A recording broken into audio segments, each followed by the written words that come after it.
Iran যুক্তরাষ্ট্র বৈঠক ঘিরে ইসলামাবাদ রাওয়ালপিন্ডিতে ৭ স্তরের নিরাপত্তা, পাল্টাপাল্টি অভিযোগে আলোচনা ভেস্তে যাওয়ার শঙ্কা বাড়ছে। কাটিনি হরমুজ প্রণালীতে অচল অবস্থা, আটকে আছে প্রায় ৮০০ জাহাজ, সংকট সামাল দিতে আন্তর্জাতিক জোট গঠনের পরামর্শ। পশ্চিমবঙ্গের বিধানসভা নির্বাচনে কিং মেকার মুসলিম ভোটাররা জয় নিশ্চিতে ২৯৪ আসনে কংগ্রেস, তৃণমূল আর বামফ্রন্টের ১৪৫ মুসলিম প্রার্থী।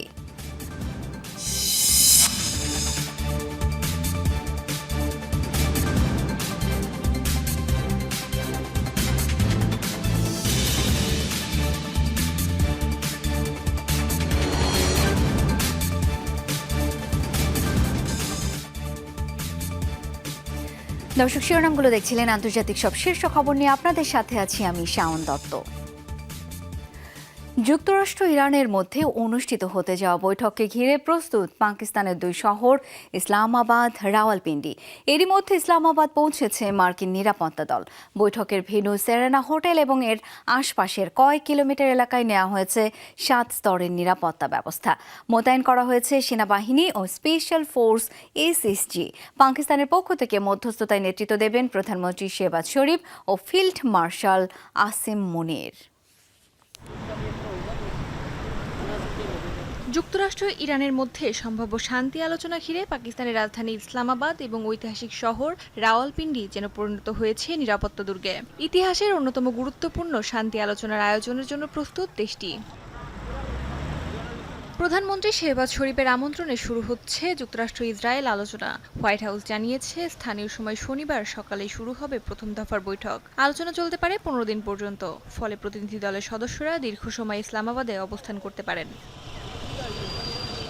উচ্চ পর্যায়ের এই বৈঠক ঘিরে ইসলামাবাদ ও রাওয়ালপিন্ডিতে ঘোষণা করা হয়েছে সরকারি ছুটি। সেনাবাহিনীর নিয়মিত সদস্যদের পাশাপাশি মোতায়েন করা হয়েছে স্পেশাল ফোর্স এসএসজি, পুলিশের এলিট টিম, রেঞ্জার, সিটিডি এবং গোয়েন্দা সংস্থাগুলোর যৌথ নিরাপত্তা বলয় গড়ে তোলা হয়েছে। পাশাপাশি যুক্তরাষ্ট্র থেকে এসেছে ৩০ সদস্যের নিরাপত্তা দল। তাদের বহরে রয়েছে সাজোয়া যান, ইলেকট্রনিক জ্যামার সহ অর্ধশতাধিক সামরিক যান। তল্লাশি অভিযান, নজরদারি, প্রবেশপথে কড়াকড়ি সহ ৭ স্তরের নিরাপত্তা বলয় তৈরি করা হয়েছে। রাজধানীর রেড জোনে অবস্থিত সেরেনা হোটেলে অনুষ্ঠিত হবে এই বৈঠক। ইতিমধ্যে হোটেল খালি করে নিরাপত্তার আওতায় নেওয়া হয়েছে। শহর জুড়ে জারি করা হয়েছে উচ্চ সতর্কতা। হোটেলের কয়েক কিলোমিটারের মধ্যে জারি করা হয়েছে রেড জোন। বন্ধ করে দেওয়া হয়েছে গুরুত্বপূর্ণ প্রবেশপথ। সব মিলিয়ে তৈরি করা হচ্ছে নিচ্ছিদ্র বলয়। এমন একটি সংকটের মধ্যস্থতা করছে পাকিস্তান, এতে আমরা গর্বিত। আশা করছি আলোচনার মাধ্যমে সংকটের দ্রুত সমাধান হবে। মার্কিন প্রতিনিধি দলের নেতৃত্ব দেবেন মার্কিন ভাইস প্রেসিডেন্ট জেডি ভ্যান্স। সঙ্গে থাকছেন বিশেষ দূত স্টিভ উইটকফ এবং কূটনীতিক জ্যারেড কুশনার। অন্যদিকে ইরানের পক্ষে নেতৃত্ব দেবেন পররাষ্ট্রমন্ত্রী আব্বাস আরাকচি এবং পার্লামেন্টের স্পিকার মোহাম্মদ বাঘের কালিবাফ। পাকিস্তানের পক্ষ থেকে অংশ নেবেন দেশটির প্রধানমন্ত্রী শেহবাজ শরীফ। তবে আন্তর্জাতিক মহলে প্রশ্ন উঠেছে, কেন পাকিস্তানকে বেছে নেওয়া হলো? বিশ্লেষকরা বলছেন, সম্প্রতি সময় ওয়াশিংটন ও তেহরানের মধ্যে কার্যকর মধ্যস্থতাকারী হিসেবে উঠে এসেছে ইসলামাবাদ। দুপক্ষের সাথেই নিয়মিত যোগাযোগ রেখেছেন পাকিস্তান সেনাপ্রধান আসিফ মুনির। এদিকে যুক্তরাষ্ট্রের সাথে নন ন্যাটো অ্যালাই সম্পর্ক, অন্যদিকে ইরানের সাথে দীর্ঘ ৯০০ কিলোমিটার সীমান্ত দুপক্ষের কাছেই গ্রহণযোগ্য করে তুলেছে পাকিস্তানকে। অস্মিতা বিশ্বাস, যমুনা নিউজ। পাল্টাপাল্টি অভিযোগে ক্রমেই বাড়ছে ইরান যুক্তরাষ্ট্র শান্তি আলোচনা ভেস্তে যাওয়ার শঙ্কা। তেহরানের দাবি, লেবাননে চলমান ইসরায়েলি নাটকীয়তা চুক্তির সুস্পষ্ট লঙ্ঘন। আগ্রাসন বন্ধ না হলে আলোচনা অর্থহীন হয়ে পড়বে, এমন হুঁশিয়ারিও দিয়েছেন দেশটির প্রেসিডেন্ট মাসুদ পেজেশকিয়ান। এদিকে মার্কিন প্রেসিডেন্ট ডোনাল্ড ট্রাম্পের পাল্টা অভিযোগ, হরমুজ প্রণালী পুরোপুরি সচল না করে শর্ত লঙ্ঘন করছে তেহরান। এই পরিস্থিতিতে বিশ্লেষকরা বলছেন, নিজ স্বার্থের জন্যই শান্তি আলোচনা সফল করতে সর্বোচ্চ চেষ্টা চালাবে পাকিস্তান।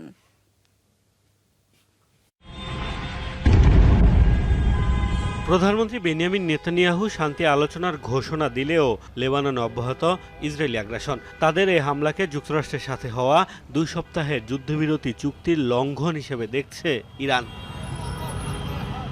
দেশটির প্রেসিডেন্ট মাসুদ পেজেশকিয়ানের অবস্থান স্পষ্ট। লেবাননে হামলা বন্ধ না হলে স্থায়ী যুদ্ধবিরতির আলোচনা হবে অর্থহীন। ইরানিদের আঙুল এখনো ট্রিগারেই দেন এই হুঁশিয়ারি। সামাজিক যোগাযোগ মাধ্যমে তার দেয়া পোস্টের জেরে শুরুর আগেই আলোচনা ভেস্তে যাওয়ার শঙ্কা তৈরি হয়েছে। ইরানের বিরুদ্ধে পাল্টা অভিযোগ ডোনাল্ড ট্রাম্পের। হরমুজ প্রণালী পুরোপুরি উন্মুক্ত না করায় শর্ত লঙ্ঘনের অভিযোগে ঝেড়েছেন ক্ষোভ। তাছাড়া এই জলপথে টোল আদায় বন্ধ করারও হুমকি দেন তিনি। দুপক্ষের বিপরীতমুখী অবস্থানে কতদিন যুদ্ধবিরতি কার্যকর থাকে সেটি নিয়েই দেখা দিয়েছে সংশয়। এমন পরিস্থিতিতে যুদ্ধ বন্ধে উঠে পড়ে লেগেছে মধ্যস্থতাকারী পাকিস্তান। বিশ্লেষকরা বলছেন, নিজ স্বার্থেই এতটা মরিয়া শেহবাজ প্রশাসন। বলা হচ্ছে, আবারও পুরোদমে যুদ্ধ শুরু হলে নিরপেক্ষ অবস্থান ধরে রাখতে ব্যর্থ হতে পারে পাকিস্তান। সৌদি আরবে হামলার মাত্রা বাড়লে দ্বিপাক্ষিক প্রতিরক্ষা চুক্তির আওতায় যুদ্ধে জড়াতে বাধ্য হবে দেশটি, মত বিশ্লেষকদের। যদি যুদ্ধ চলতে থাকে এবং ইরান সৌদি আরবের উপর হামলার মাত্রা বাড়ায়, তবে পাকিস্তানের কৌশলগত পারস্পরিক প্রতিরক্ষা চুক্তিটি সক্রিয় হয়ে উঠবে। পাকিস্তান সেই পথে যেতে চায় না, সামরিকভাবে সংঘাতে জড়াতে চায় না তারা। চুক্তির ভবিষ্যৎ নিয়ে অনিশ্চয়তা দূর করতে লেবাননকে যুক্ত করার পাশাপাশি অবিলম্বে ইসরায়েলি হামলা বন্ধের দাবি জানিয়েছে বিভিন্ন দেশ। মোস্তফা মাহমুদ, যমুনা নিউজ। যুদ্ধবিরতির ঘোষণার দুদিন পরও অচল অবস্থা কাটেনি হরমুজ প্রণালীতে। কৌশলগতভাবে গুরুত্বপূর্ণ অঞ্চলটিতে জাহাজ চলাচলে এখনও কড়াকড়ি আরোপ করে রেখেছে ইরান। আন্তর্জাতিক বিভিন্ন গণমাধ্যম বলছে, প্রণালীতে আটকে রয়েছে প্রায় 800 জাহাজ, যেগুলোর মধ্যে 300-র বেশি তেলবাহী ট্যাঙ্কার। এই পরিস্থিতিতে চলমান সংকট সামাল দিতে একটি আন্তর্জাতিক জোট গঠনের পরামর্শ দিচ্ছেন বিশ্লেষকরা। যুক্তরাষ্ট্রের সাথে ইরানের যুদ্ধবিরতি ঘোষণার পরও স্থবিরতা কাটেনি হরমুজ প্রণালীতে। শর্ত মোতাবেক হরমুজ অবমুক্ত করার কথা থাকলেও এখনও এই পথের নিয়ন্ত্রণ ছাড়তে নারাজ ইরানের বিপ্লবী গার্ড আইআরজিসি। অনুমতি ছাড়া প্রণালীর পথ পার হওয়ার চেষ্টা করলে সরাসরি আঘাত করা হবে হরমুজের পথে চলাচলকারী যে কোনো নৌযানকে। আইআরজিসির এমন হুঁশিয়ারির জেরে যুদ্ধবিরতির প্রথম দিন বুধবার গুরুত্বপূর্ণ এই নৌপথ পার হতে পারে মাত্র 5টি জাহাজ। দ্বিতীয় দিনে সে সংখ্যা বেড়ে দাঁড়ায় 6টিতে। যেখানে দৈনিক গড়ে অন্তত 138টি জাহাজের চলাচল ছিল গুরুত্বপূর্ণ এই নৌপথে। আন্তর্জাতিক বিভিন্ন গণমাধ্যমের তথ্য অনুযায়ী হরমুজে আটকে থাকা জাহাজের সংখ্যা প্রায় 800-র কাছাকাছি, যার মাঝে 300-রই বেশি তেলবাহী ট্যাঙ্কার। এদিকে চলমান পরিস্থিতির জেরে অস্থিতিশীল বিশ্ববাজার। দফায় দফায় বাড়ছে জ্বালানি তেলের দাম। শুক্রবার ব্রেন্ট ক্রুডের দাম বেড়ে ব্যারেল প্রতি পৌঁছেছে $96.75, যা আগের তুলনায় বেড়েছে প্রায় 0.87%। একই সঙ্গে WTI ক্রুড তেলের দামও 1% বেশি বৃদ্ধি পেয়েছে। যুদ্ধ পরিস্থিতির জেরে জার্মানিতে টন প্রতি জ্বালানির দাম বেড়েছে প্রায় $400। অন্যান্য বন্দরে প্রতিদিন আমাদের হাজার হাজার কন্টেইনার নামিয়ে রাখতে হচ্ছে, যেখানে স্টোরেজ ফি গুনতে হচ্ছে প্রায় কয়েক মিলিয়ন ডলার। স্বাভাবিকভাবেই এই খরচের চাপে সাধারণ ভোক্তারাও ব্যাপক ক্ষতিগ্রস্ত হবে।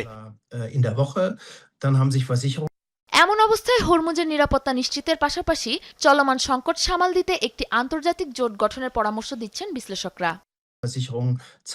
পথটির নিরাপত্তা নিশ্চিত এই মুহূর্তে প্রধান শর্ত। উপসাগরীয় অঞ্চলে আটকে থাকা প্রায় 1000-এর কাছাকাছি জাহাজকে সময়মতো বের করে আনা সম্ভব কিনা সেটি এখনও অনিশ্চিত। এই অবস্থা সমাধানে একটি আন্তর্জাতিক জোট গঠন করা জরুরি। এটি কোনো দেশের একক নয়, বরং বিশ্ব বাণিজ্যের বৃহত্তর স্বার্থ হয়ে দাঁড়িয়েছে, যার দায়িত্ব নিতে হবে কার্যকরী একটি জোটকে। এক প্রতিবেদনে ইরানের রাষ্ট্রীয় গণমাধ্যম IRIB জানিয়েছে, হরমুজ পার হতে ইসলামী বিপ্লবী গার্ড বাহিনীর নৌ শাখার সাথে একটি সমন্বয়ে আসতে হবে নৌযানগুলোকে।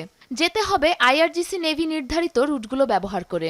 এদিকে এখন থেকে নতুন এক নেতৃত্বের হাতে থাকবে হরমুজের নিয়ন্ত্রণ। লিখিত এক বিবৃতিতে এমন হুঁশিয়ারি দিয়েছেন ইরানের নতুন সর্বোচ্চ নেতা মুজতবা খামেনি। সাবরিনা নুসরাত, যমুনা নিউজ।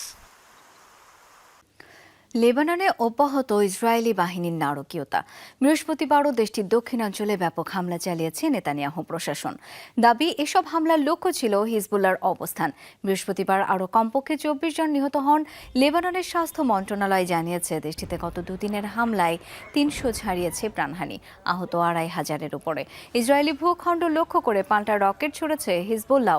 আলোচনার নির্দেশ দিলেও লেবাননে হামলা চালিয়ে যাওয়ার ঘোষণা দিয়েছেন ইসরায়েলি প্রধানমন্ত্রী বেনিয়ামিন নেতানিয়াহু। তার দাবি, যুক্তরাষ্ট্র ইরান যুদ্ধবিরতি চুক্তির অংশ নয় লেবানন।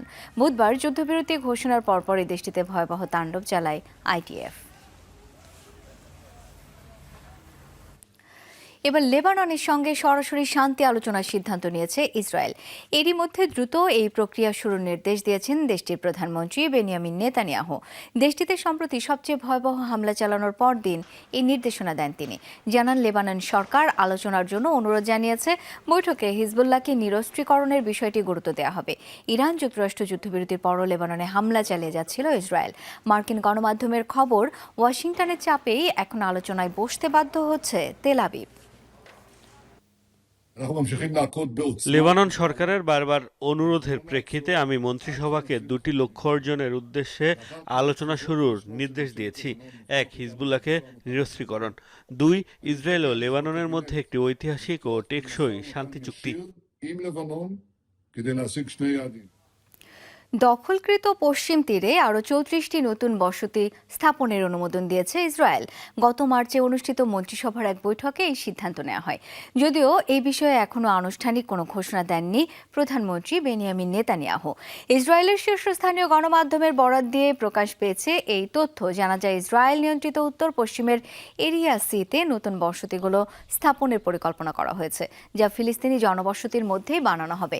এই সিদ্ধান্তকে আন্তর্জাতিক আইনে চরম লঙ্ঘন হিসেবে আখ্যায়িত করেছে ফিলিস্তিন প্রশাসন।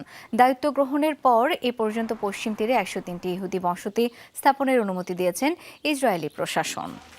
ইরানে গভীর শোকের ছায়া। সাবেক সর্বোচ্চ নেতা আয়াতুল্লাহ আলী খামেনির মৃত্যুর 40তম দিনে তার স্মৃতির প্রতি শ্রদ্ধা জানাতে রাজপথে নেমেছে হাজার হাজার মানুষ। তেহরান থেকে শুরু হওয়া এই স্মরণ মিছিল খামেনির কার্যালয় পর্যন্ত চলে। অশ্রু ও ভালোবাসার মধ্য দিয়ে প্রয়াত সর্বোচ্চ নেতাকে স্মরণ করছে দেশবাসী।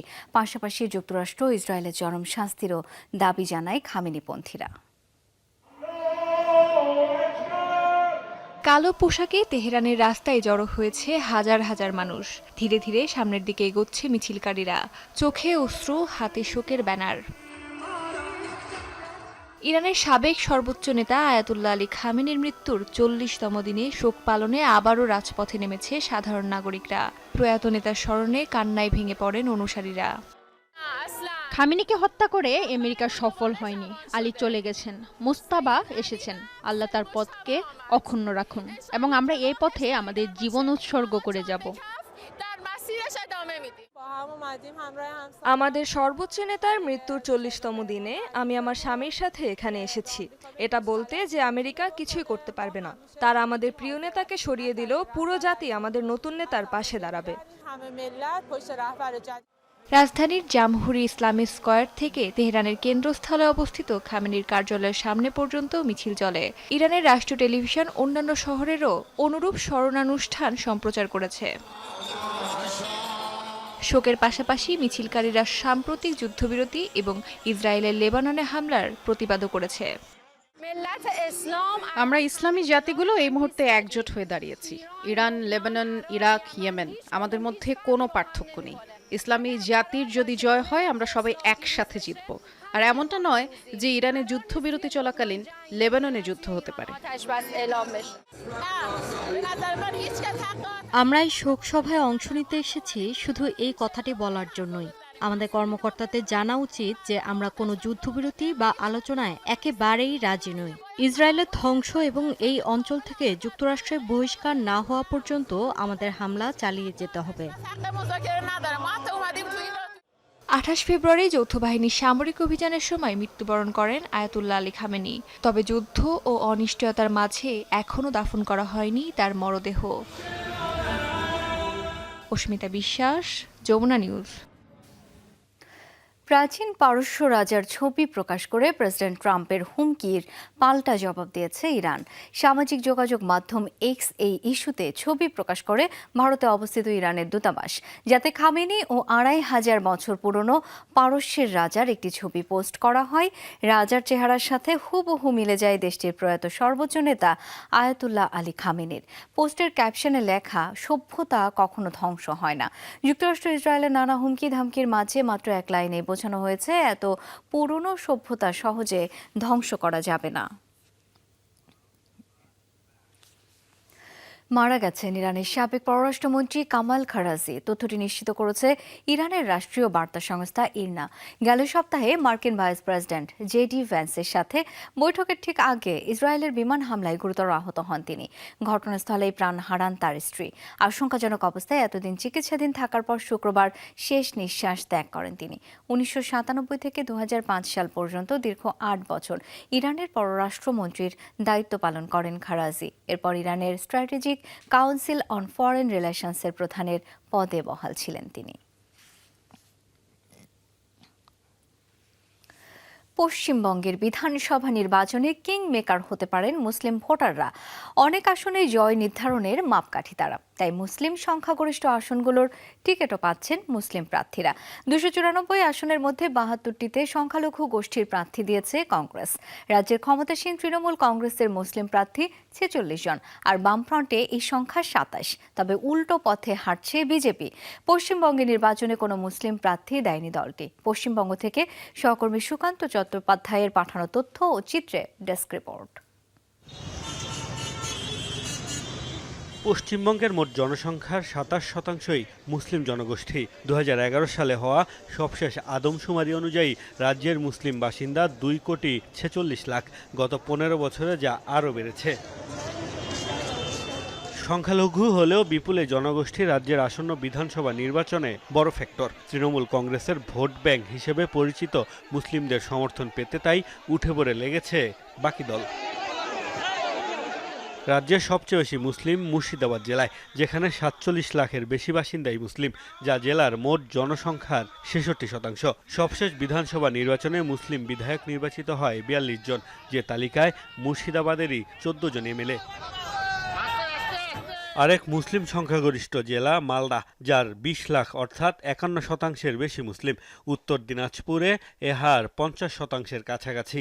এছাড়া বীরভূম, দক্ষিণ ২৪ পরগনা, উত্তর ২৪ পরগনা, হাওড়া, কোচবিহার, নদিয়া ও পূর্ব বর্ধমান সহ আরও কয়েকটি জেলায় রয়েছে বিপুল মুসলিম ভোটার। তারা সবাই দিদির পক্ষে, ওরা প্রার্থী জানেন একটাই প্রার্থী হলো দিদি।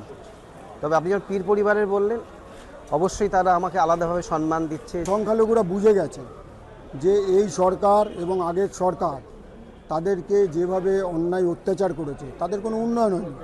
মুসলিম ভোট ব্যাংক পেতে মরিয়া দলগুলো, তাই নির্বাচনের সবচেয়ে বেশি ৭২ জন মুসলিম প্রার্থী দিয়েছে কংগ্রেস। তৃণমূল কংগ্রেসে যে সংখ্যা ৪৬, উল্লেখযোগ্য সংখ্যক মুসলিম প্রার্থী রয়েছে বামফ্রন্ট ও আইএসএফেও। ব্যতিক্রম কেন্দ্রের ক্ষমতাসীন বিজেপি। আসন্ন নির্বাচনে একজন মুসলিম নেতাকেও প্রার্থী বানায়নি দলটি। উল্টো নির্বাচন কমিশনকে ব্যবহার করে ভোটার সংশোধনের মাধ্যমে মুসলিমদের ভোটার তালিকা থেকে বাদ দেওয়ার অভিযোগ উঠেছে মোদী প্রশাসনের বিরুদ্ধে। এই পদ্ধতির কারণে পশ্চিমবঙ্গে এবার ভোটাধিকার হারিয়েছেন ২৭ লাখ মানুষ, যাদের বেশিরভাগই মুসলিম। আগামী ২৩ ও ২৯ এপ্রিল ২ দফায় অনুষ্ঠিত হবে পশ্চিমবঙ্গের বিধানসভা নির্বাচন। মোস্তফা মাহমুদ, যমুনা নিউজ। জনসভার মঞ্চে হাতে হাত ধরে তালে তালে নাচলেন পশ্চিমবঙ্গের মুখ্যমন্ত্রী মমতা ব্যানার্জি। শ্রীরামপুর জেলা তৃণমূল কংগ্রেসের আয়োজনে পশ্চিমবঙ্গের বলাগড়ের এক বিশাল জনসভায় উপস্থিত হন মুখ্যমন্ত্রী। ক্ষুদ্র নৃগোষ্ঠীর নারীদের একটি যৌথ নৃত্যের পরিবেশনার আয়োজন ছিল এই জনসভায়। নাচ শুরু হওয়ার এক পর্যায়ে তালে তালে নাচতে থাকেন মঞ্চে সারিবদ্ধভাবে দাঁড়িয়ে থাকা নারীদের হাত ধরে। এ সময় তার পাশে দেখা যায় পশ্চিমবঙ্গের জনপ্রিয় নায়িকা রচনা ব্যানার্জিকেও। মুখ্যমন্ত্রীর ঠিক পাশে দাঁড়িয়ে নেচে ওঠেন তিনিও।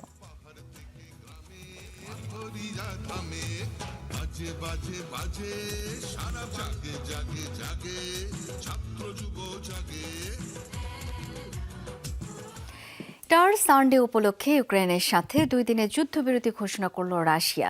বৃহস্পতিবার এই ঘোষণা আসে রুশ প্রেসিডেন্ট ভ্লাদিমির পুতিনের পক্ষ থেকে এক বিবৃতিতে, যা নিশ্চিত করে ক্রেমলিন। জানানো হয়, অর্থোডক্স স্টার্স উপলক্ষে শনিবার বিকেল থেকে রোববার সূর্যাস্ত পর্যন্ত বহাল থাকবে যুদ্ধবিরতি। সব ফ্রন্টে সামরিক অভিযান বন্ধ রাখার নির্দেশ দিয়েছেন রুশ প্রতিরক্ষা মন্ত্রী। তবে এ সময় ইউক্রেন থেকে কোনো উস্কানিমূলক পদক্ষেপ নেওয়া হলে তার যথাযোগ্য জবাব দেওয়া হবে, এমন হুঁশিয়ারিও দেওয়া হয়। যুদ্ধবিরতি সিদ্ধান্ত মেনে চলবে ইউক্রেনও। এক পোস্টে এমন নিশ্চয়তা দিয়েছেন প্রেসিডেন্ট ভলোদিমির জেলেনস্কি। ভয়াবহ অগ্নিকাণ্ডের কবলে মেক্সিকোর সবচেয়ে বড় তেল শোধনাগার দোস বোকাস। বৃহস্পতিবার শোধনাগারটির একটি গুদাম থেকে আগুনের সূত্রপাত হয়। এ তথ্য জানিয়েছে দেশটির রাষ্ট্রীয় জ্বালানি প্রতিষ্ঠান পেমেক্স। 1.5 শতাধিক ফায়ার সার্ভিস কর্মীর চেষ্টায় নিয়ন্ত্রণে আসে পরিস্থিতি। অভিযানে তৎপর ছিল সেনা ও নৌবাহিনীর সদস্যরা।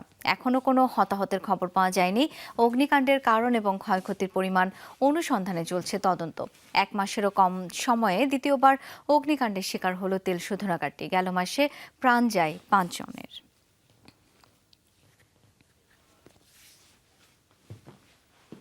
দর্শক, যমুনা ডেস্কে পর্যন্তই। ধন্যবাদ এতক্ষণ সাথে থাকার জন্য।